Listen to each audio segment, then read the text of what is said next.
मैं शमशेर खान, साचार्य गणित, राजकीय कन्या महाविद्यालय चौमू। अपन पढ़ रहे हैं गति विज्ञान। और गति विज्ञान में आज अपन पढ़ेंगे आपेक्षिक गति। एक समतल में जब दो गतिमान कण P तथा Q की दूरी परिमाण, दिशा या दोनों में बदलती है तो प्रत्येक कण की दूसरे कण के सापेक्ष गति आपेक्षिक गति कहलाती है। ठीक है। एक समतल में जब दो गतिमान कण P तथा Q की दूरी, मतलब दो कण है और वो दोनों गतिमान हैं, उनके मध्य की दूरी परिमाण व दिशा या दोनों में बदलती है तो प्रत्येक कण की दूसरे के सापेक्ष गति आपेक्षिक गति कहलाती है। अब इसकी परिभाषा, यदि दो पिंड किसी वेग से गतिमान हो तो A को विरामावस्था में मानते हुए B जिस वेग से चलता हुआ दिखाई दे उसे पिंड B का A के सापेक्ष आपेक्षिक वेग कहते हैं। आपेक्षिक वेग मतलब जैसे दो गाड़ी चल रही है, एक गाड़ी चल रही है 40 किलोमीटर पर आवर और दूसरी चल रही है 30 किलोमीटर पर आवर। तो अपन पीछे वाली गाड़ी में बैठे हैं जिसकी 30 किलोमीटर प्रति घंटा की चाल है, वेग है, और आगे जो चल रही है दोनों की दिशा समान है। आगे वाली जो गाड़ी चल रही है उसकी गति है 40 किलोमीटर प्रति घंटा। तो जो पीछे वाली गाड़ी में बैठा है उसको आगे वाली गाड़ी कितने किलोमीटर प्रति घंटा से चलती हुई दिखेगी? 10 किलोमीटर प्रति घंटा से। तो ये वैसे अपन किसी स्थिर बिंदु से उसको देखें तो उसकी गति है 40 किलोमीटर प्रति घंटा, और उस गाड़ी में बैठ के देखें तो उसकी गति लगती है 10 किलोमीटर प्रति घंटा। तो ये 10 किलोमीटर प्रति घंटा पहली आगे वाली गाड़ी की पीछे वाली गाड़ी के सापेक्ष आपेक्षिक गति है। ठीक है। B का आपेक्षिक वेग इज इक्वल टू B का वास्तविक वेग माइनस A के वेग के बराबर विपरीत दिशा में वेग। मतलब B के वेग में से A का वेग घटाएं तो B का आपेक्षिक वेग प्राप्त होता है। ठीक है। अब देखो, ये बिंदु P है, ये बिंदु Q है। P के सापेक्ष और P के निर्देशांक है x1 y1, Q के निर्देशांक x2 y2।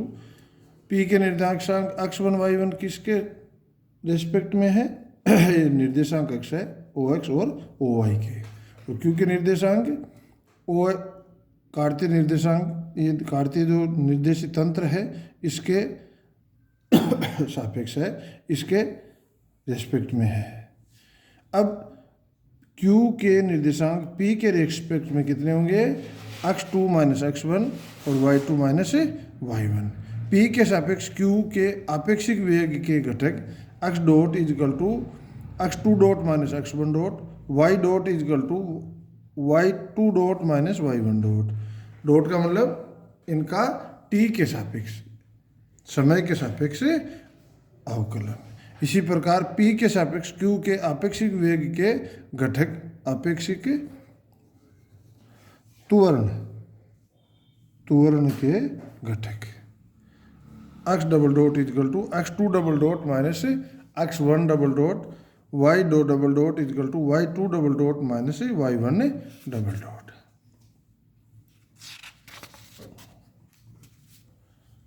आपेक्षिक कोणीय वेग, आपेक्षिक कोणीय वेग।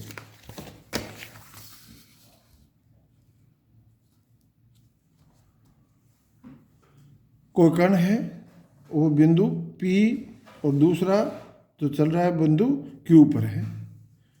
P पर इसका वेग U है जो कि x और px मतलब x एक्सिस के साथ थीटा कोण बनाता है। Q का वेग v है जो x एक्सिस के साथ कोण फाई बनाता है। तो u को घटकों में तोड़ें तो ये तो हो जाएगा, एक तो u cos थीटा और एक होगा u sin थीटा। और v को घटकों में तोड़ें तो v कोस फाई और v साइन फाई। ठीक है, तो अपन ने लिखा है माना t समय पर दो गतिमान बिंदुओं की स्थिति p तथा q है। उस समय उसके वेग u तथा v है जो पी क्यू की दिशा के साथ थीटा और फाई कोण बनाते हैं। पी क्यू मतलब ये दिशा है जो अपन ने एक्सिस लिया है, पी क्यू के साथ कोण थीटा और फाई बनाती है। यदि पी और क्यू पर माइनस यू वेग लगाकर पी और क्यू पर माइनस यू वेग लगाकर पी को विराम अवस्था में बदल दिया जाए तो पी क्यू के समानांतर व लंबवत क्यू के घटक होंगे u cos phi minus v cos phi minus v cos theta, v cos phi ये v cos phi minus v cos theta, v sign phi minus v sin theta. P के सापेक्ष क्यू का आपेक्षिक कोणीय वेग is equal to v sign phi minus you sign theta upon P Q. ये याद रखना है। वेग कि कौन सा वेग? कोणीय वेग। कोणीय वेग is equal to v sign phi minus you sign theta upon P Q.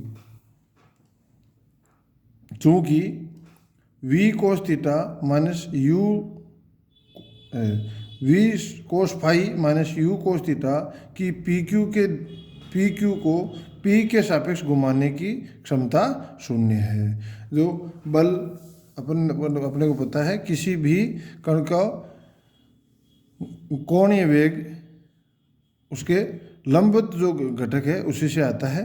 तो ये जो पी क्यू की दिशा में जो घटक है वो उसे घुमाने में कोई क्षमता नहीं होती, उसकी घुमाने में क्षमता शून्य होती है। इसलिए इसका कोणीय वेग में कोई महत्व नहीं होगा, कोई योगदान नहीं होगा और कोणीय वेग होगा V sign phi minus you sign theta upon P Q.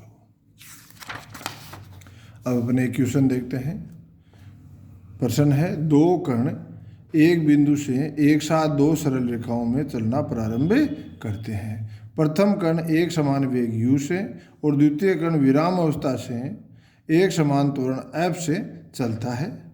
सिद्ध कीजिए कि u cos alpha upon f समय पश्चात उनका अपेक्षित वेग निम्नतम होता है जो u साइन एल्फा है जहां एल्फा दोनों रेखाओं के मध्य कोण है। दोनों रेखाओं के मध्य कोण है।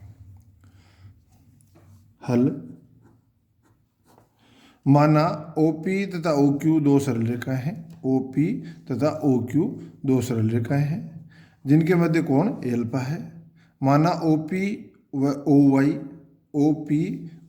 OY निर्देशीय अक्ष है। OP को अपन ने अक्ष एक्सिस ले लिया। OP व OY निर्देशीय अक्ष है। OP जो अक्ष के दिशा में है इसको अपन ने और OY इन दोनों को अपन ने क्या ले लिया? निर्देशीय अक्ष ले लिया। तथा समय t पश्चात दोनों कण क्रमशः A तथा B बिंदुओं पर है। क्रमशः A तथा B बिंदुओं पर है। तब OA is equal to UT वेग इंटू समय। OA is equal to UT। ठीक है। OB is equal to 1/2 FT square. 1/2 FT square ये कैसे है भाई? देखो S is equal to UT plus half FT square. यहाँ प्रारंभिक वेग U इज इक्वल टू क्या है? 0। तो इसे S is equal to 1/2 FT square. इसके आधार पे आ गया 1/2 FT स्क्वायर। तो OA is equal to UT और OB is equal to 1/2 FT square गति के जो समीकरण है उनसे प्राप्त होता है। बिंदु A UT,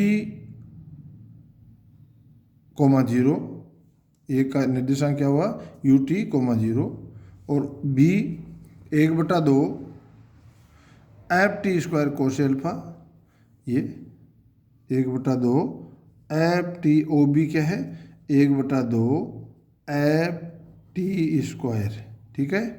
और ये इधर का जो घटक है ये दूरी, ये क्या है यहाँ से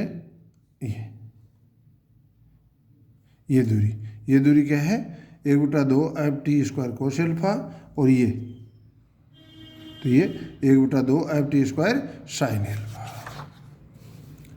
यदि ए के सापेक्ष बी के निर्देशांक एक्स वाई हो तो ए के सापेक्ष बी के निर्देशांक एक्स वाई हो तो अब आप देखो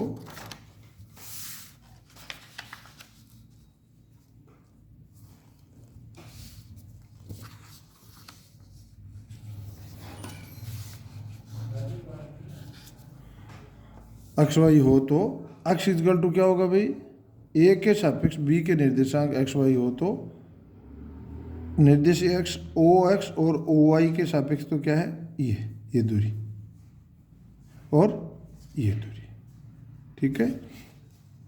तो और ए के सापेक्ष ये दूरी, तो ये दूरी है, तो ओ इसमें से ओ ए घटा दें तो ये दूरी बचेगी ये, ठीक है।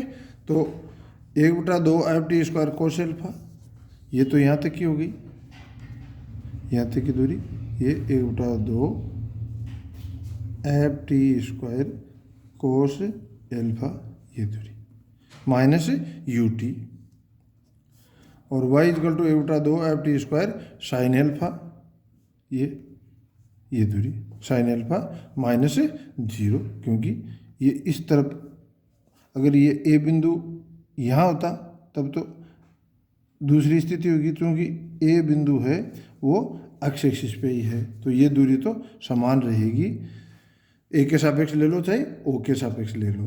तो ये हो गया Y equal to 1/2 F T square sine alpha minus 0, ये दोनों पर 1 और 2 का अवकलन करने पर x dot equal to f T cos alpha minus u, y dot equal to f t sin alpha. प्रथम कण का द्वितीय कण के सापेक्ष वेग is equal to under root x dot square plus y dot square is equal to under root f T cos alpha minus u का whole square plus f t sin alpha का whole square is equal to you square minus 2 F T cos alpha plus F square T square. इनको खोल के अपन simplify करें तो अपने को ये मिलेगा is equal to you square cos alpha minus 2 F T cos alpha 2 F T cos alpha plus F square T square plus you square sine alpha, ठीक है। ये किसको लिखा अपने यू स्क्वायर को, थोड़ा यू स्क्वायर को अपन ने लिख दिया you square cos square alpha plus you square sin square alpha, और इसको नए रूप में लिख दिया। तो अब इनको एक साथ लें तीनों पदों को, तो अपने को क्या मिलेगा u cos alpha minus F t का whole square plus you square sin square alpha plus you square sin square alpha. ये न्यूनतम होगा कब होगा, देखो जिसमें टी है वही घटत बढ़त होगा, तो इसका मान यदि शून्य हो तो ये वेग न्यूनतम होगा। तो ये न्यूनतम होगा जबकि u cos alpha minus F T is equal to 0, क्योंकि यू स्क्वायर साइन एल्फा 0 नहीं हो सकता, यू स्क्वायर साइन एल्फा 0 नहीं हो सकता, क्योंकि एल्फा अचर है, u अचर है, u प्रारंभिक वेग है, यहाँ t है, तो समय t का मान इस प्रकार हो कि इसका मान पूरे का मान 0 हो जाए, उस समय वेग क्या होगा न्यूनतम होगा। तो यह न्यूनतम होगा जबकि u cos alpha minus F T is equal to 0 हो, अर्थात t is equal to cos alpha upon F, उस समय आपेक्षिक वेग is equal to u sine alpha, आपेक्षिक वेग is equal to u sine alpha. धन्यवाद।